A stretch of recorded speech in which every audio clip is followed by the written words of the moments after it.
Ladies and gentlemen, Dee Caffari.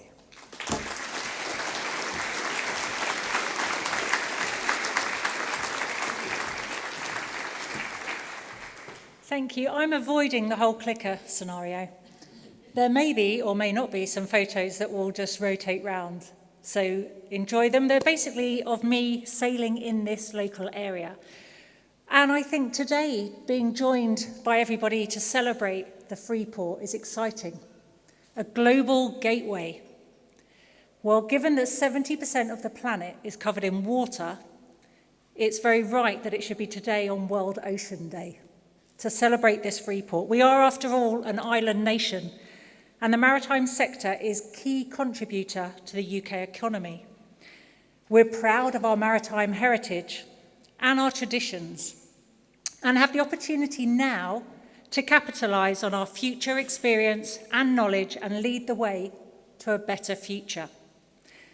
I hope here in my home region that Solent LEP, the Freeport and Solent 2050 can celebrate the start of this next new exciting chapter.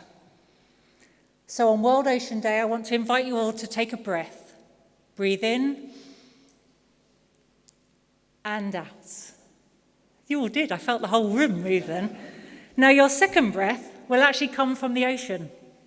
50% of the oxygen production on Earth comes from our oceans. The realization of that fact helps us understand just how important our marine industry is. The UN has even described the ocean as the heart of our planet, and that is what we're linked to here in the Solent. I've been fortunate enough to have sailed around the world now 6 times, solo, as part of a team, leading a team, the right way, and what's regarded as the wrong way. In fact, when I first came back from that wrong way, I went into a school and the first question was asked, "Didn't anybody tell you you were going the wrong way around the world?"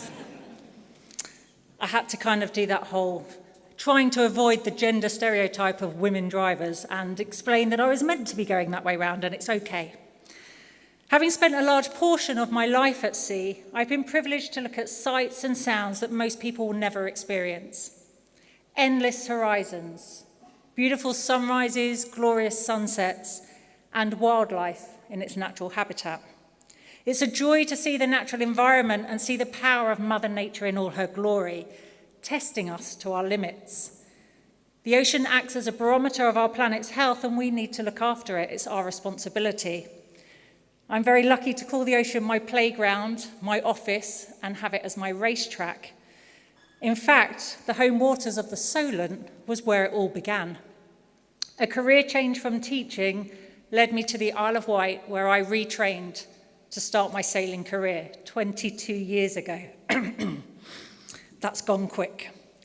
My training, my development, my practice, my preparation, in fact, all the starts of my big projects have happened here in the Solent. It's a technical place to sail. It's tough. In fact, if you can negotiate the waters of the Solent, you can handle sailing anywhere on the planet. We can be sheltered or choose to be sheltered from most wind directions, but we get strange, phenomenal local effects. I've even been asked by the BBC, in fact, to go out on the water on that day where the east wind meets the west wind and there's nothing in the middle of the Solent. Now I'm good, but even I can't control the weather and pick what day that's going to happen. We have a double high water, a wide tidal range, testing any planning skills. We have a wonderful natural geography that gives us this unique area that allows for industry, science, sport and leisure to all come together. Given all the benefits to this wonderful area, is it really accessible to all?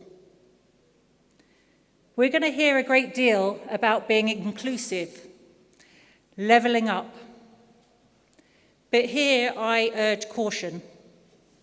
I'm talking to you from a sporting perspective in the area where we've launched round-the-world campaigns, we've had Olympic gold medal winning sailors come from, we've even fought the top flight of our sport of the America's Cup just down the road. But maybe it's a result of all this success that we've had that the sport of sailing, or access to the water, is still seen as exclusive, inaccessible, and elitist. I'd even go as far to say that despite the local population being in the region of 1.3 million people, that the majority of the children have never been in or on the water in this region. They probably have never even taken a ferry to the South Island. There's nothing inclusive about that. We can do more and we must do more. And I believe the initiatives such as the Solent LEP bringing together this Freeport and the strategy for Solent 2050 can help address these issues and really deliver a difference. For the young people thinking what's next in their future, am I stuck here or am I excited to be here? If they can see it, they can be it. So we need to show shining examples. We need to give pathways. We need to give apprenticeships. We need to give them that lifeline to get them excited about what could happen here in their hometown. Purpose is about saying what you want to do. Impact is about doing it. Solent LEP is an excellent example of collaboration. And we need councils, businesses, funding bodies, the media, and the public to all work together for success. It's never easy to collaborate when you're coming from slightly different agendas, but undoubtedly the strategy for Solent 2050 that's been put in place illustrates that the results will be far greater than the sum of the parts. In a high-performing sailing team, we rely on knowledge of designers, manufacturers, physical trainers, navigators, nutritionists, meteorologists, a wide array of experts. So we know that managed collaboration is a recipe for success. Ocean health issues that are discussed haven't really changed over the last few years. Despite most people thinking that it's not something that concerns them because it happens somewhere else to other people. Right here in the Solent are examples of all the issues happening to a greater or lesser degree. The changes in weather patterns, we're seeing them here. Ocean pollution and the effects of sea level rise. This is affecting coastal communities, which is us. It's not something to think about for the future, it's actually happening now. You just may not be able to see it clearly. It's difficult to comprehend that impact of coastal adaptation to low-lying countries, island inhabitants, and coastal communities around the world when it doesn't directly relate to you every day. But it is happening here. It's just not as obvious. But we need to be mindful, and that's something that this collaboration can be preparing for. It can be addressing these issues and ahead of the impact. The sea does unite us all, no matter where we are, and even if it means something different to all of us. Around the world, the ocean is relied upon for health, for our climate, trade, transport, and food. And that is no different to being right here in the Solent. The fact that 90% of the world trade is carried by the international shipping industry makes you realize how valuable this commodity we have is. If shipping was a nation, it would be the 6th largest polluter in the world. A fact that is driving the industry to find solutions. It's looking to innovate. It's trying alternative fuels.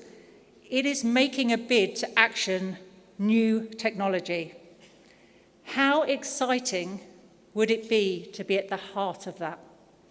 To be at the start of it? To make the difference and lead the way? New design, new materials, new methods. This will allow the industry to lead the way, help the sector reach the greener targets aligned with the UN Sustainable Development Goals. But it can't be done in isolation. We need to collaborate for success, celebrate the good, share the triumphs, learn from the mistakes so that we can all move forwards together. Change is tough, but it is the one thing that we can all rely on is going to happen. Being able to create an economic argument to support change allows it to become viable. That is key. Sailing around the world is a lot like the journey you're all about to embark on with this project. It's an adventure where you won't always make the right decisions. It's going to be tough and challenging, and at times it'll be pretty frustrating. And potentially your perception of hierarchy will be challenged, because it's the next generation that will challenge our decisions. They have the ideas, they have the open mind, they have radical ways of thinking about things. We need to open our minds to the new ideas, the different ways of thinking. And this could result in us taking leadership from someone much younger and much less experienced. But the future isn't about our bruised egos. It's exciting. It's about embracing and nurturing those ideas and innovation. It's going to require investment of time, effort, and finances. At times it will be scary, much like sailing around the world. After all, we're talking about the future. We're talking about the unknown, theoretical predictions. But the hard work will pay off. The potential is huge, and the rewards will stay with this region way beyond our lifetimes. We're looking at leaving a legacy for the future. The environment and the ocean is not our inheritance. We're borrowing it from our children and our grandchildren, so we owe it to them to do the best we can. With that thought in mind, I just want to close by wishing you all an enjoyable day and good luck, and I'm really excited what Solent 2050 can achieve and look forward to this global gateway growing in dominance and success. Thank you very much.